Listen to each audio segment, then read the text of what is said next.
not. I yield right now 3 minutes to the gentleman from Texas. The gentleman from Texas is recognized for 3 minutes.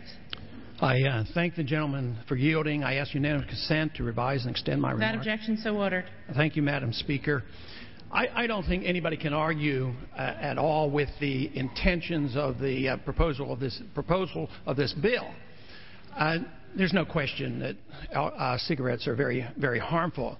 The question for me here is the process, and I find the process here atrocious because it assumes that authoritarianism is right and proper and works, and that voluntarism and education and self-reliance and depending on oneself to take care of oneself is a proper approach. We totally reject our free society and assume that if we just have tobacco police roam in the country, that all of a sudden bad habits are going to be cleared up.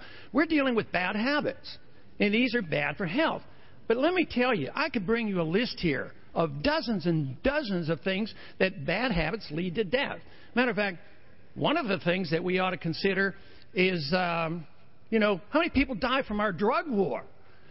We have a drug war because about 3,000 people die from the use of illegal drugs. So we have a drug war going on, and tens of thousands of people die.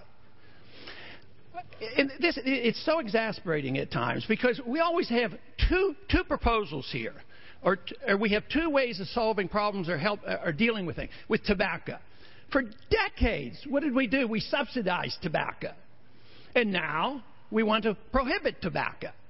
Why don't we just let the people decide? This whole idea that you either have to subsidize something or prohibit something shows a shallowness that I think that we ought to challenge. One part of this bill that I find particularly bad, but it is pervasive in so much of what we do. About 100 years ago, we took the First Amendment and the freedom of speech and chopped it into two pieces. We have political speech. Of course, we like that. We're in the business of politics. But we take commercial speech and we put it over here. And we regulate the living daylights out of commercial speech. That's not a First Amendment. That's chopping freedom in half. And that just leads to more problems. But this will lead to prohibition. And it won't work. And this will just give us a lot more trouble. You say, well, how will these problems be handled if we just permit people to advertise? Well, you're not allowed to commit fraud. You're not allowed to commit slander. You're not allowed to commit any libel or slander or fraud. So there are prohibitions.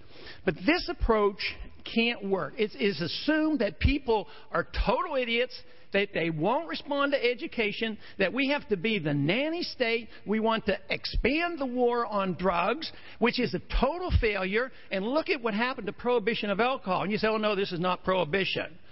It is going to be prohibition. It's a form of prohibition. And when you have prohibition or even approach prohibition, what do you create? You create the black market. We will see the black market come. Already the taxes are opening up the doors of the black market. All I ask for is people to reconsider, believe that freedom and self-reliance and individualism can solve these problems a lot better than a bunch of politicians and bureaucrats and tobacco police here from Washington, D.C. Expired. The gentleman from Indiana.